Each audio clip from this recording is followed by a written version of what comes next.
பாசியில் அழகாக ஸ்ரீராம ஜெயம் எழுதிடலாமா? வாங்க எழுதிடுவோம். வணக்கம் ஃப்ரெண்ட்ஸ், எல்லோரும் எப்படி இருக்கிறீங்க? நல்லா இருக்கிறீங்களா? இன்றைக்கி நம்ம வீடியோவில் அந்த ஸ்ரீராம ஜெயம் தான் பார்த்துக்கிட்டு இருந்தோம். இதில் பகுதி நம்ம முடிச்சிட்டோம். 2வது பகுதி இப்போ ஆரம்பிச்சிருக்கோம். அதாவது போன வீடியோவில் நான் என்ன சொல்லியிருந்தேன்னா, அந்த மஞ்சள் கலர் பாசியில் 8 பூ போட்டிருங்க அப்படின்னு சொல்லியிருந்தேன். இப்போ இதுக்கு அடுத்தது பூ எப்படி போடணும் அப்படிங்கிறத பார்க்கலாம். இதுவரையும் போட்டிருக்கிறீங்களான்னு பார்த்துக்கிட்டுங்க. இந்த சைடு நமக்கு 7 லைன் வந்திருக்கு. இந்த பக்கம் நமக்கு 6 தான் இருக்குது. இப்போ நம்ம 7வது லைன் போட்டுக்கிட்டுருக்கோம். இதை கரெக்டாக வச்சு பார்த்து போட்டுக்கிடுங்க.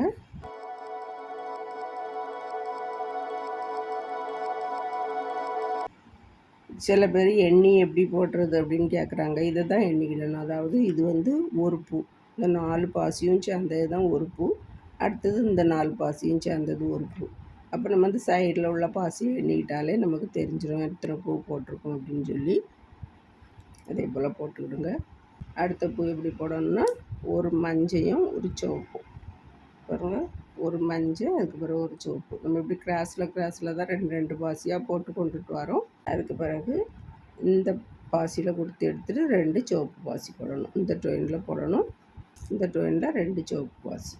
பாருங்கள், 7 லைன் கம்ப்ளீட் பண்ணியாச்சு. இப்போ 8வது லைன் போட போகிறோம்.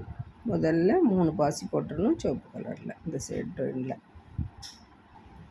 பாருங்கள், ஒரு பூ போட்டிருக்கோம். நம்ம இனி போடுறதுக்கு வசதியாட்டு இப்படி திருப்பி வச்சுக்கிடலாம். ஒரு சிவப்பு, ஒரு மஞ்சள், இதே போல் 7 பூ லைனாக இப்படி போட்டுடலாம். ஒரு சிவப்பு பாசி, முதல்ல சிவப்பு போடணும், அதுக்கப்புறம் மஞ்சள் போடணும். இதே போல் போட்டுட்டு வந்துடுங்க. பாருங்கள், 7 பூ போட்டு முடித்தாச்சு. இந்த பாசியோடு சேர்த்து 8 பாசி இருக்கணும். இப்போ அடுத்ததில் 2 மஞ்சள், அடுத்த பூ மஞ்சையும் சிவப்பும், அதுக்கு பிறகு சிவப்பு பாசி போடணும் முடிக்கும்போது. பாருங்கள், 8 லைன் போட்டு முடித்தாச்சு. அடுத்தது இப்படி திருப்பி வச்சுட்டு 9வது லைன் போட போகிறோம். இந்த சைடு டொயினில் 3 சிவப்பு பாசி, அடுத்தது 2 மஞ்சள். பாருங்கள், இது 9வது லைனில் 3வது பூ போட போகிறோம். ஒரு மஞ்சையும் ஒரு சிவப்பும்.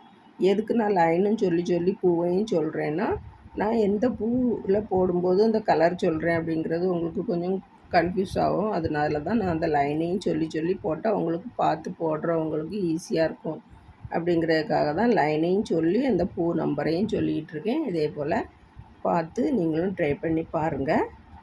பாருங்கள், இதில் எனக்கு டொயின் முடிஞ்சு போச்சு. நான் அந்த ஒரு பூவையும் போட்டுட்டு நாட் போட்டுட்டு புது டொயின் போட்டுட்டு சொல்கிறேன். நாட் போடும்போது பார்த்துக்கிடுங்க. இதில் இப்போ நம்ம 2 பாசி போட்டு வச்சுருக்கோம். இந்த பாசியில் இந்த டொயினை குறுக்க விடாமலேயே அப்படியே எடுத்து நாட் போட்டுடணும். அப்போ தான் நமக்கு டொயின் வெளியே தெரியாது. பாருங்கள், எப்படியே நாட் போட்டுடலாம். 2 நாட் போட்டுட்டு பக்கத்தில் 2-3 பாசியில் பொறுத்து எடுத்துகிட்டு வேறு கட் பண்ணிட வேண்டியது தான். பாருங்கள், இப்படி நாட் போட்டாச்சு. இப்படி போட்டால் நமக்கு இந்த பூ கரெக்டாக இப்படி சேர்ந்துடும். பாருங்கள், இதில் நாட் போட்டு முடிச்சுட்டு இந்த சைடு வரையும் கொறுத்து விட்டுட்டேன். இப்போ புது டொயின் போட்டு வச்சுருக்கோம். இந்த 2 பாசிலையும் கொறுத்து எடுத்துக்கிடணும். 2 சிவப்பு பாசிலையும் கொறுத்து எடுத்துக்கிடலாம். இப்படி இந்த கிராஸில் இருக்கக்கூடிய பாசியில் இந்த பக்கமாக இருக்கக்கூடிய பாசி ஒன்று, அதுக்கப்புறம் இந்த பக்கமாக இருக்கக்கூடிய பாசி ஒன்று. பாருங்கள், இதே போல் போடணும். புதுசாக டொயின் எப்படி போடணும் அப்படின்னு சில பேர் கேட்குறாங்க. அதுக்காக தான் நான் இதை சொல்லியிருக்கேன். பாருங்கள், இதே போல் நம்ம கண்டினியூவாக போட்டுட்டு வரும்போது எதுலெல்லாம் டொயின் இருக்கோ அதே போல் தான் இதை முடிச்சுட்டும் நம்ம புதுசாக போடும்போது இந்த 2 பாசிலையும் இப்படி போட்டுக்கிடணும். பாருங்கள், இதில் இனி எல்லாமே சிவப்பு கலர் பாசி தான் ஃபுல்லாகவுமே வரும்.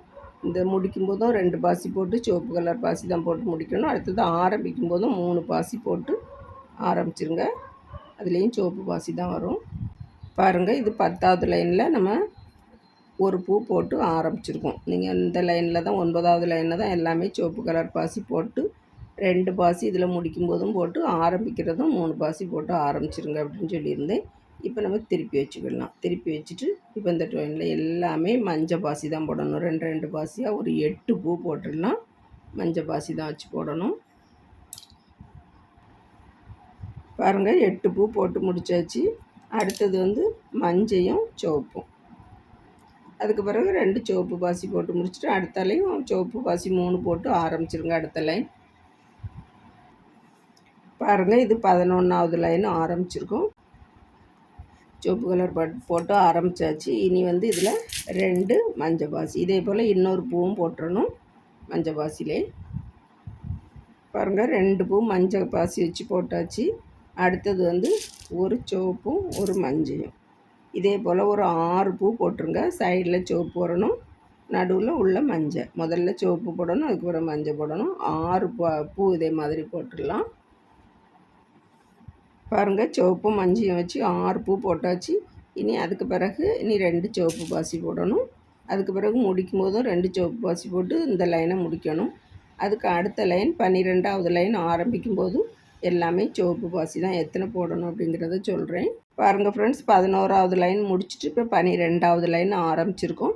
ஆரம்பித்த பிறகு நம்ம ஒரு பூவும் போட்டு வச்சுருக்கோம். இப்படி திருப்பி வச்சுக்கிடலாம்.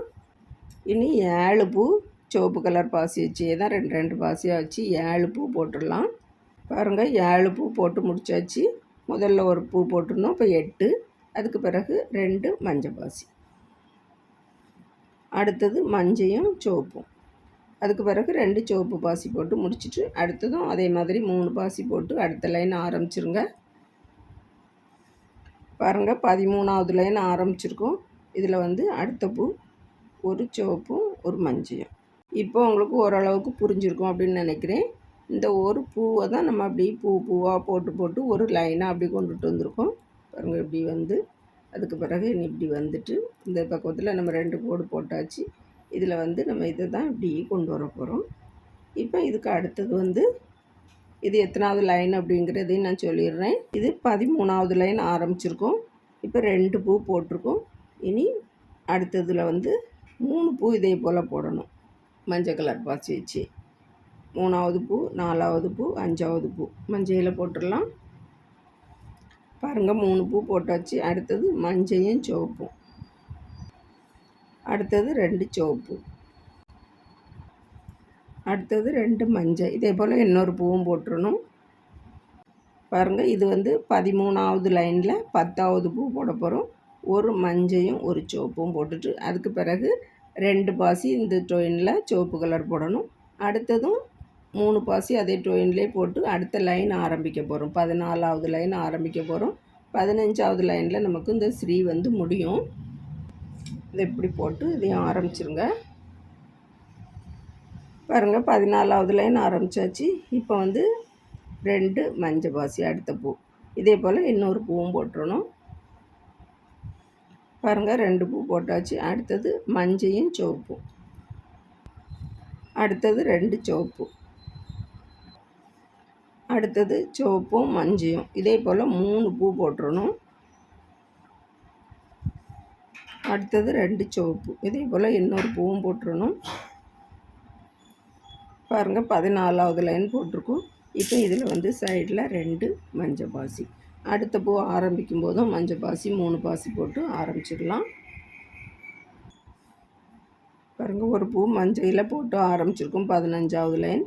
அடுத்தது ஒரு மஞ்சையும் ஒரு சிவப்பு. அடுத்தது சிவப்பு பாசி. இதே போல் 4 பூ போட்டுறணும். பாருங்கள் அடுத்தது மஞ்சள் பாசி. இதே போல் 3 பூ போடணும். பாருங்கள் அடுத்தது மஞ்சையும் சிவப்பும். அதுக்கு பிறகு 2 பாசி சிவப்பில் இந்த டொயினில் சிவப்பு பாசி போட்டு நம்ம முடிச்சிடலாம். இது 15 லைன் வந்துடும். பாருங்கள் ஃப்ரெண்ட்ஸ், நம்ம இதில் வந்து ஸ்ரீ போட்டாச்சு. இப்படி வந்திருக்கு. இப்போ இதில் வந்து கொம்பு போடக்கூடியது தான். நம்ம அதை பிறகு பார்க்கலாம். அதுக்கு பிறகு இனி எல்லாமே மஞ்சள் கலர் பாசி தான் போட்டு கொண்டுட்டு வரணும். அதுக்கு அடுத்த லைனில் நம்ம ஆரம்பிக்கலாம். அது எல்லாமே அடுத்த வீடியோவில் பார்க்கலாம் ஃப்ரெண்ட்ஸ். வீடியோ பார்த்ததுக்கு ரொம்ப ரொம்ப நன்றி. இன்னொரு அழகான வீடியோவில் வந்து சந்திக்கிறேன். விரல் வலி கலைகள் தொடரட்டும். நன்றி, வணக்கம்.